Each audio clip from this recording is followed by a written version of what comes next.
We're committed to the use of science and reason for understanding the universe and for solving human problems. We're skeptical of untested claims of knowledge, but we're open to new ideas. We are concerned with securing justice and fairness in society and in ending intolerance and discrimination. We are committed to the total separation of religion and government.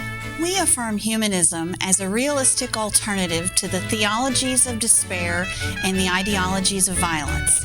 We reject the concept of an afterlife and believe in living a full and rewarding life here and now. We value and respect each individual's right to judge and lead their lives according to their own position, as long as it's respectful of other people, living in a free society. We hope you enjoy today's program and others in the weeks to follow. Welcome again to our show. I'm Harry Greenberger, the host for the show, and we have a challenging and interesting guest with us today. He is Dr. Frank Tipler, who's a professor of mathematics and physics at Tulane University. His PhD is from the University of Maryland, and he's the author of The Anthropic Cosmological Principle, The Physics of Immortality, The Physics of Christianity, and this says here, and more. Dr. Tipler is known for work in developing and promoting the final anthropic principle, which holds that intelligent information processing must come into existence in the universe, and once it comes into existence, will never die out. Now, Dr. Tipler, I'm certain you are going to talk about things which I may not understand, but let me just turn the show over to you and tell us about the event you recently participated in that was called Einstein versus Darwin, Only One Can Be Right. Now, from our point of view, they are both right. Tell us why we are wrong. Pleased to tell you why you're wrong. My claim is Einstein understood physics and Darwin understood his own theory of evolution.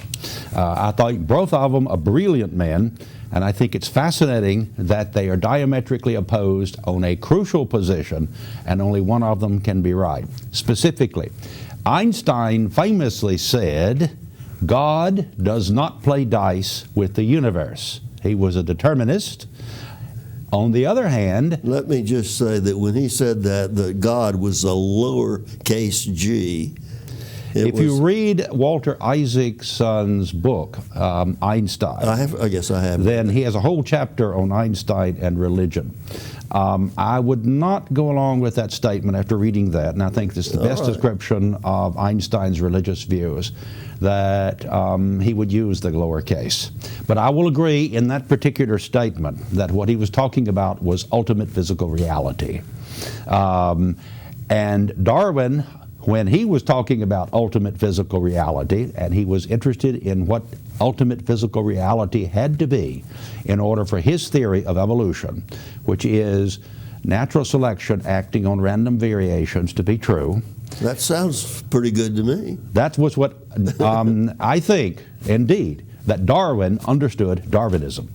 And this was Darwinism. He said that in order for this to be true, that God has to play dice with the universe. So, which is it? Does God play dice with the universe, or does God not play dice with the universe? I don't understand why you say Darwin said, or his position was that God was playing dice with the universe. Explain that to me. Well, I would like you read Darwin's own words, which is not in Origin of Species, but in his later book, which I think in many ways is even more important, on the variation of animals and plants under domestication. All right. Because it's crucial, the origin of variation. In the last chapter of that book, actually 2 volumes, the last chapter of the 2nd volume, he's responding to his American, quote, supporter, end quote, Asa Gray, who said that God provides the variations and the natural selection acts on that. But Darwin's view of evolution was there was no guidance to this process. If God was overseeing everything, then God would decide when the particular variation actually occurred. But Darwin said that's not the way evolution actually works. There is no guidance to this thing. That's what he says. Yes. That's my point. That's why, if, on the other hand, you have determinism, if it was decreed when the universe began 13.75 billion years ago. You accept that? I do. All right. I accept the laws of physics. I am a physicist. All right, but you know, there are theologians who say that the earth is not that old. But I'm not interested in anything but right. conclusions that follow from physics. I am a professor of physics at Tulane. I take my physics very seriously indeed. My attitude toward physics is you have to accept the consequences, the mathematical consequences of the equations of physics, unless experiment, and only experiment, says that there is a limitation to these laws.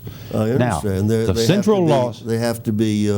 You have to be able to.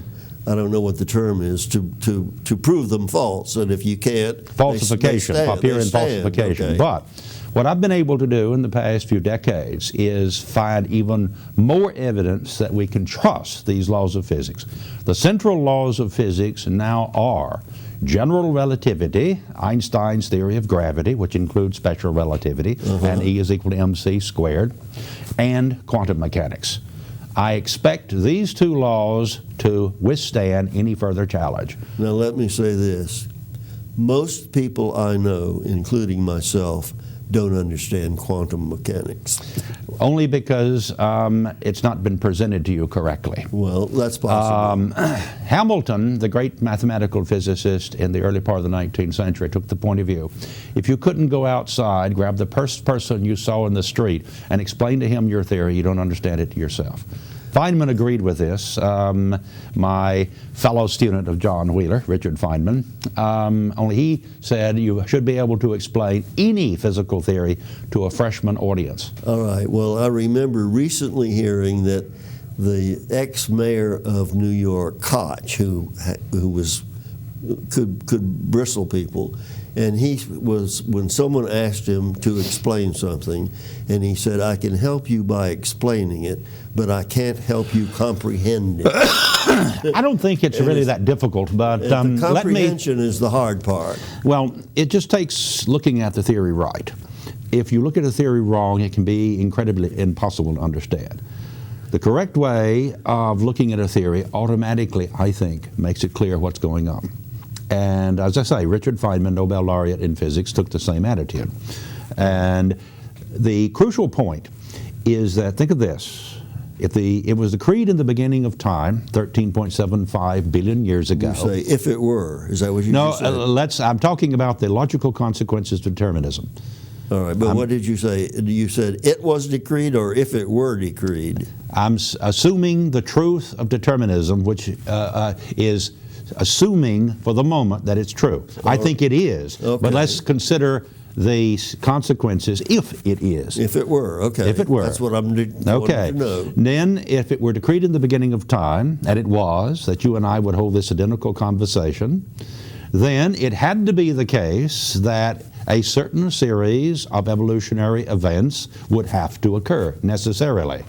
And that means that the idea of no guidance is just false. You're saying that when I got this announcement on my computer that says upcoming event, you would invite me, yes. Einstein versus Darwin, only one can be right, February the 11th, 2013, that was already in the cards. That was determined to happen. Is that what you're telling me? Yes. So I saw that, and whatever predestination there was, it told me to call you.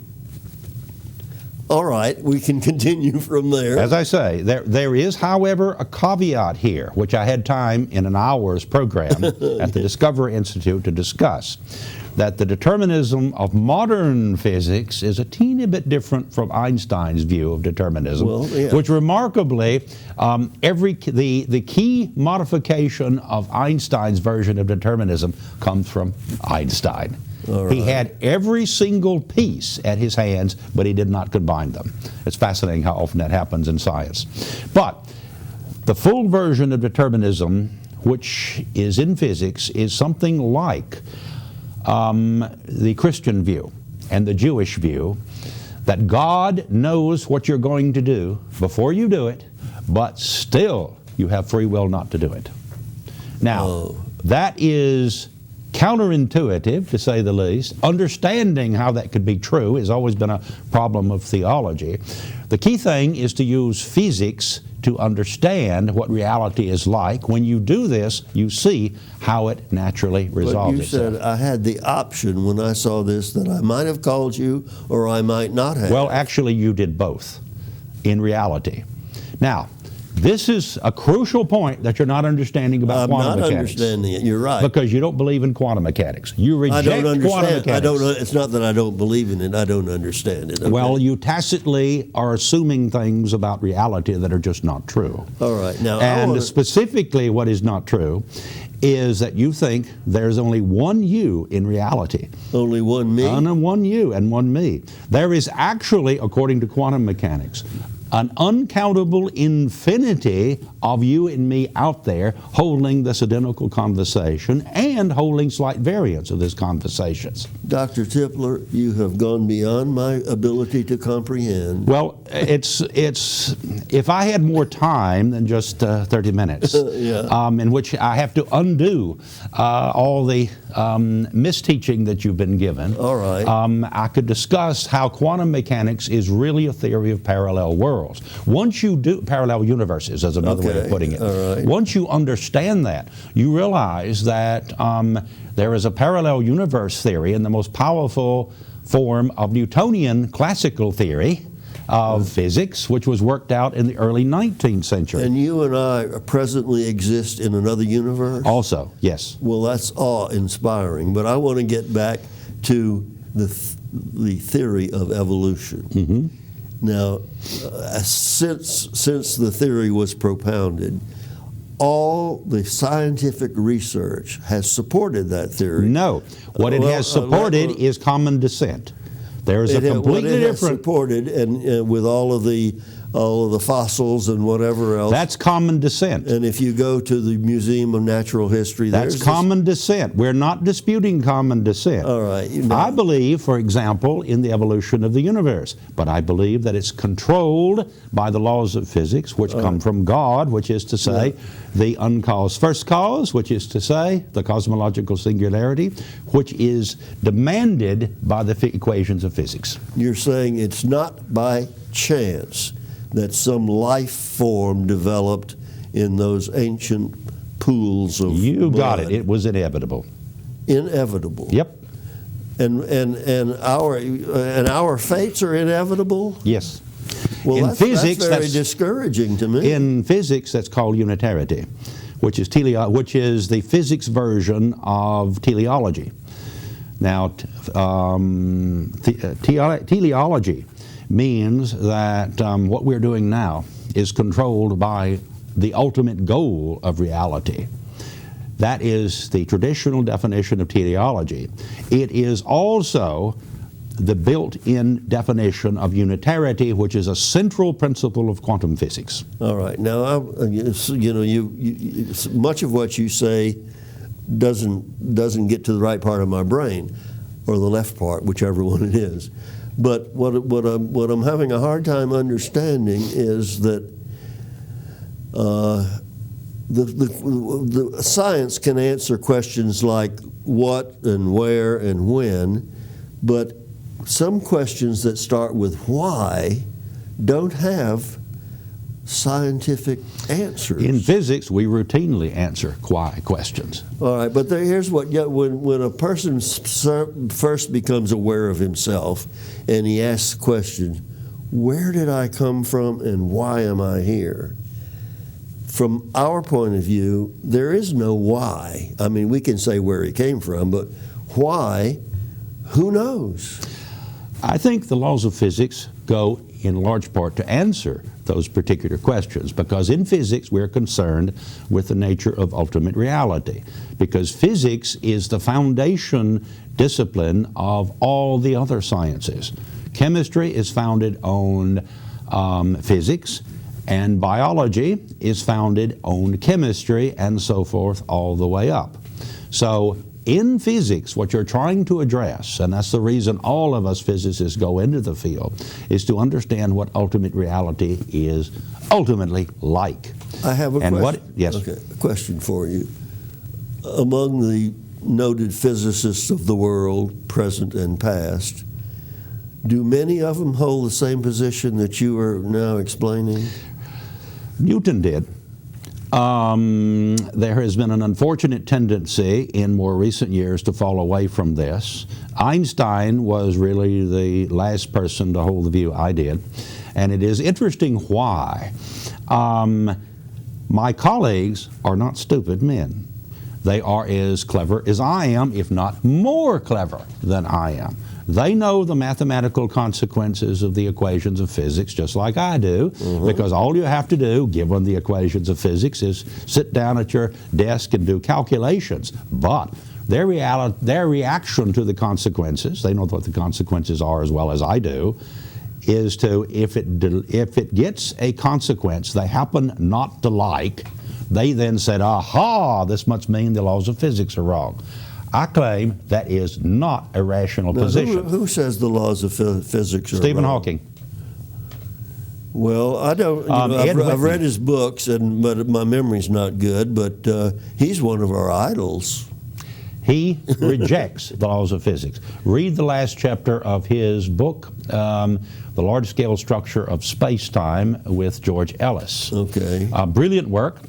After deducing the existence of a cosmological singularity, also known as God, he concludes that these laws of physics that he's spent the whole book developing the consequences of have to be wrong because of this conclusion. He gives no experiment, however, showing that the laws of physics are wrong. I claim the laws of physics are right. But you see, Stephen Hawking and myself deduced exactly the same conclusion for the laws of physics. Because given the laws of physics, the conclusions are inevitable. They follow from logic, from nothing else. I'm assuming that these people who invited you to do this presentation chose you because you may be a leader or one of the outspoken persons for your point of view. Are there many other physicists holding your position? There will be. But are there now? No. However, let me give you an example of why it takes time. What I've been describing to you is the parallel universe theory. It's often been called the many histories theory, and also it's been called the many worlds theory. The theory was first published in 1957 by my teacher's student, Hugh Everett. In 1957, he published this, but it was independently invented by at least 4 other physicists, 2 with Nobel laureates, who were afraid to publish this outrageous conclusion. It's now been 50 years and more. A colleague of mine, Max Tingmark, who also accepts many worlds because we have no choice given quantum mechanics, gives a lecture every spring at Harvard University and to physics students. And in the end, he asked his physics students, how many accept that it's many worlds, these parallel universes? And it's been steadily rising. The current number is 80%. So the next generation will accept this. Not right now, but when I was the age of the students, only maybe 1 student in 30 had even heard of the theory, much less accepted it. The next generation will accept it because it's an automatic consequence of the mathematics. However crazy the consequences are, unless you can prove the theory wrong, and no one will ever prove quantum mechanics wrong, in my estimation. I think the experiments confirming quantum mechanics are overwhelming.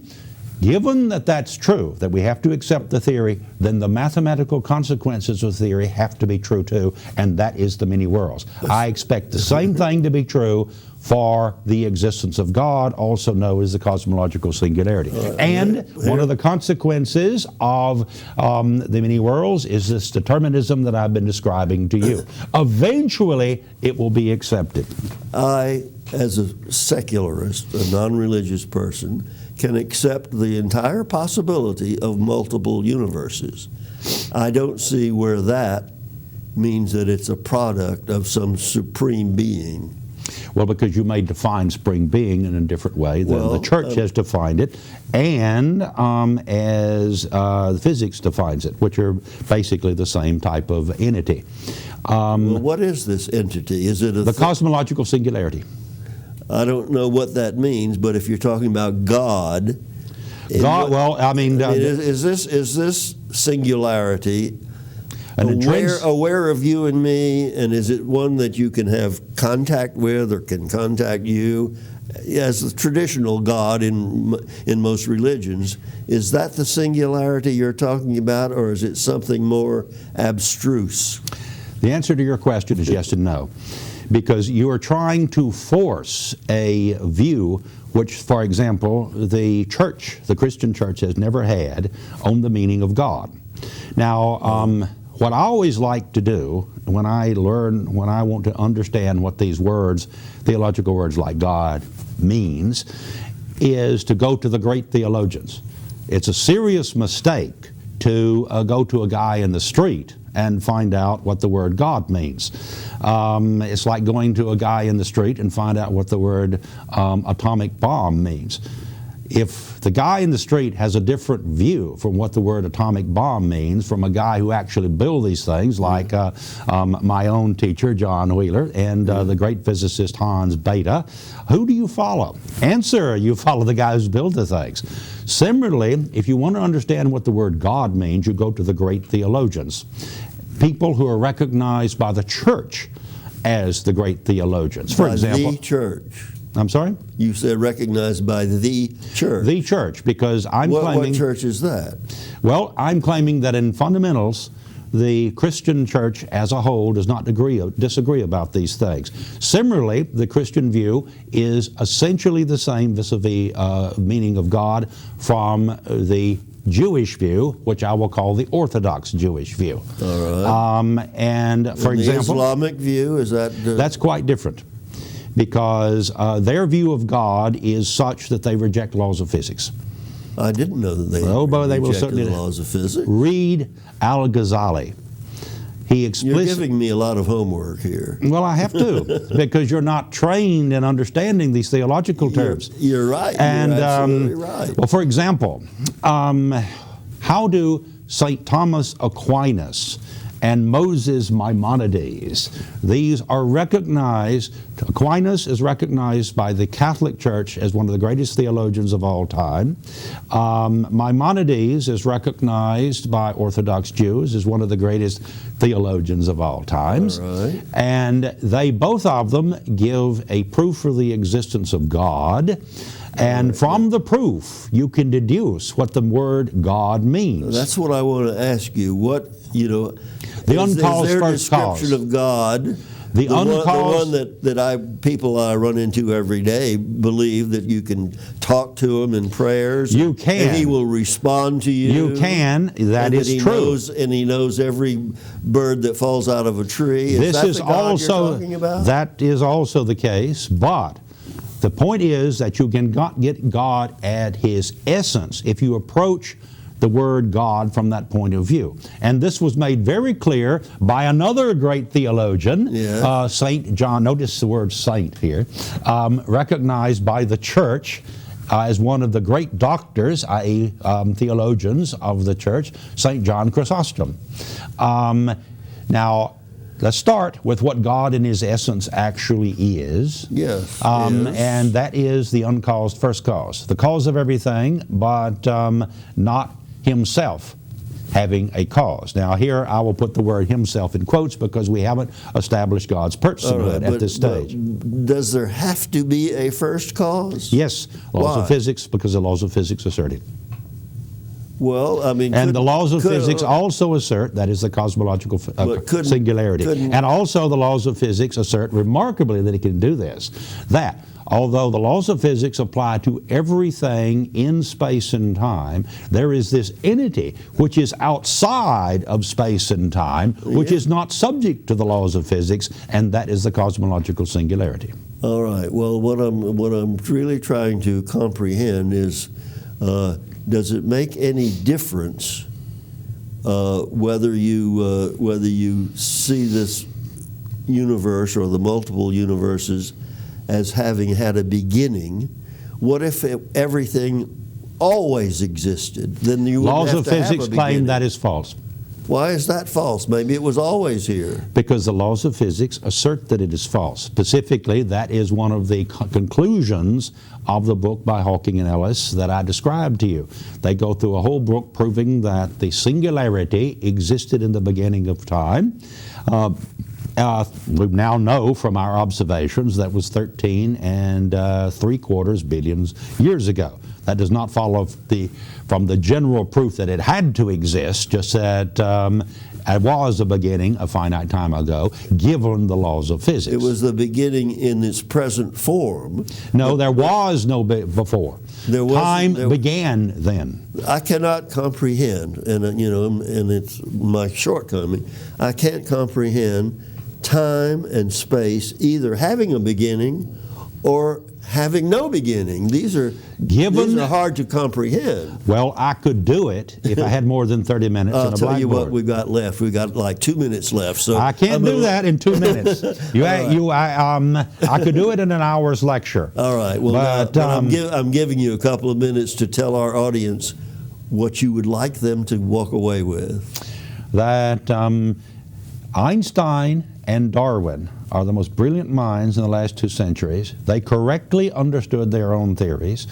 Einstein correctly knew that the laws of physics say God, ultimate reality, does not play dice with the universe. Darwin realized correctly that his own theory of evolution, which is separate from common descent, which I have no objection whatsoever to, I think is correct. I think that the evidence you cited justifies common descent. I think humans and chimpanzees, for instance, had a common ancestor 6 million years ago.